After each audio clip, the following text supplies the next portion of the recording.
বাংলাদেশের ইনকিলাব মঞ্চের আহ্বায়ক ওসমান হাদিকে গুলি করে খুন করা হয়েছে। আর তাই নিয়েই বাংলাদেশ বেশ কিছুদিন ধরে উত্তাল পরিস্থিতির মধ্যে দিয়ে যাচ্ছে। কিন্তু এই খুনটা করলেন কারা?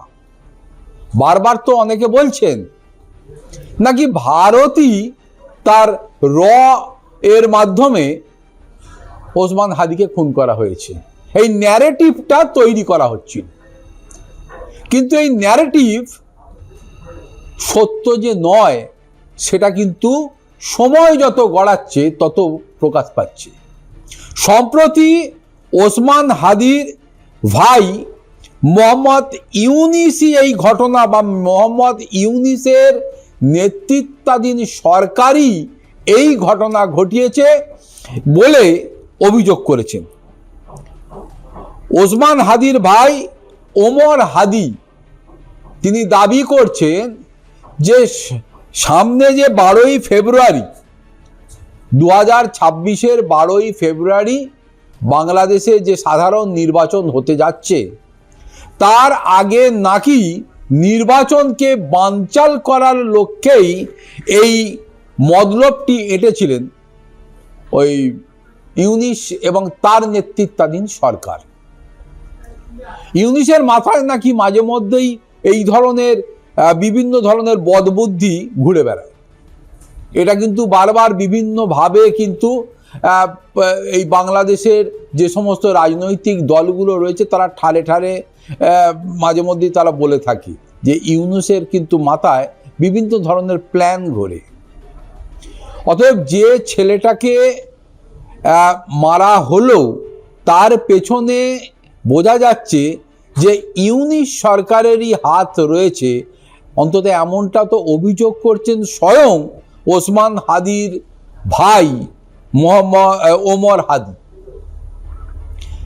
এবং নির্বাচনকে কেন বানচাল করতে চাইছে ইউনিস সরকারের কি তাহলে বুঝতে পারছে যে যদি বাংলাদেশের সাধারণ নির্বাচন আগামী 2026-এর 12ই ফেব্রুয়ারি বাংলাদেশে অনুষ্ঠিত হয় সেক্ষেত্রে তার ক্ষমতায় আসা কঠিন হয়ে যাবে,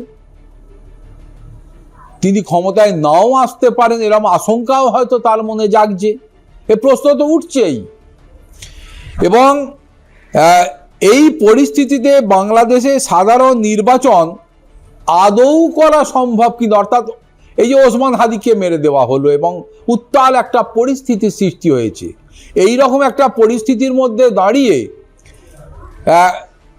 নির্বাচন সুষ্ঠুভাবে সম্পন্ন করাটাও এখন প্রশ্নচিহ্নের সামনে।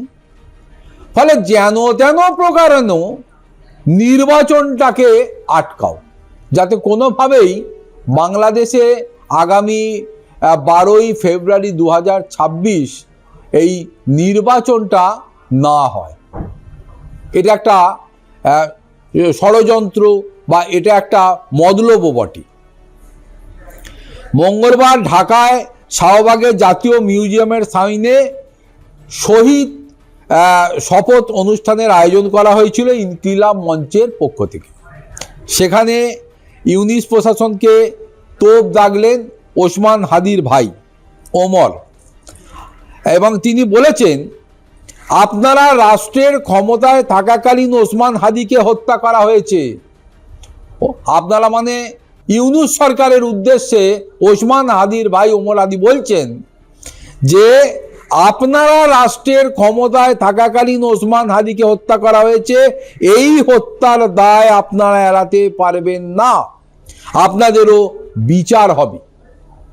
ফলে ওসমান হাদিকে মেরে যদি একটা গুলিয়ে দেওয়া ব্যবস্থার মধ্যে বাংলাদেশকে ফেলা যায়, একটা অশান্ত পরিবেশ সৃষ্টি করা যায়, সেইটাকে দেখিয়ে যদি সাধারণ নির্বাচনকে বানচাল করা যায় বা তার নির্ঘণ্ট প্রকাশ না করা হয়, সেই পুরো প্রক্রিয়াটাকে যদি বন্ধ করে দেওয়া যায়, তাহলে আখেরে সুবিধে কিন্তু ওই ইউনিসের বা তার নেতৃত্বাধীন সরকারের।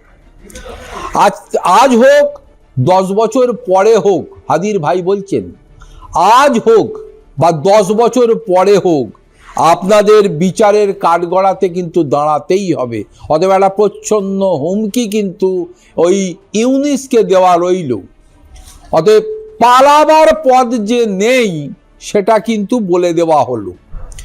এখানেই না থেমে তিনি বলেন, আপনারা যদি মনে করেন আর 2 মাস পর রাষ্ট্র ক্ষমতা থেকে চলে যাবেন আর চলে গেলেই আপনারা বিদেশে পালাবেন, মনে রাখবেন এদেশের জনতা আপনাদের কাঠগড়ার সামনে দাঁড় করাবেই। এবং দ্রুত খুনিকে আমাদের সামনে যদি তুলে ধরা না হয়, তাহলে নির্বাচনের পরিবেশ যাতে বিঘ্ন না হয় তার জন্যে আপনাদেরকেই ব্যবস্থা করতে হবে। খুনির বিচার কিন্তু আপনাদেরকেই করতে হবে। খুনিকে ধরার দায়িত্ব কিন্তু আপনাদের, অর্থাৎ ওই ইউনিসের উদ্দেশ্যে বলছে। এটাকে ইস্যু করে নির্বাচনকে বানচাল করার যদি চেষ্টা করছেন, আমরা কখনোই এটা হতে দেব না। এটাও প্রচ্ছন্ন হুমকি দিয়ে রেখেছেন। অতএব ঘরে আর বাইরে দুটোতেই এখন চাপের মুখে ওই ইউনিস। অতি চালাক, তাই গলায় দড়ি তারই গলার কাছে ঘোরাঘুরি করছে। এবং ফেব্রুয়ারিতেই নির্বাচন করতে হবে। অতএব বানচাল করার প্রচেষ্টা যতই করুন এটা করা যাবে না, তারই প্রস্তুতি নিয়ে তিনি মাঠে নেমেছিলেন, অর্থাৎ হাদির কথা বলছে।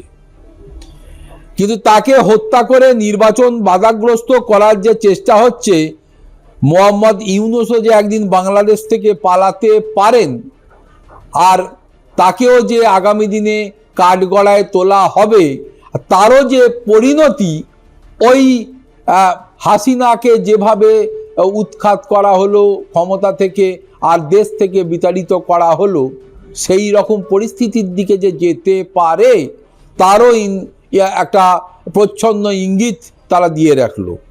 ওসমান হাদির ভাইয়ের বিস্ফোরক এই অভিযোগ সত্য হতে পারে বলে ইতিমধ্যেই মনে করছে আন্তর্জাতিক সম্পর্ক বা আন্তর্জাতিক মহল।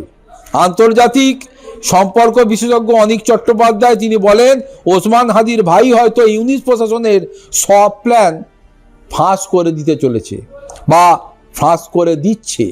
আগামী দিনে নাকি আরও এই ধরনের ইউনিস সরকারের অনেক বিষয় ফাঁস করার মধ্যেই তারা রয়েছে।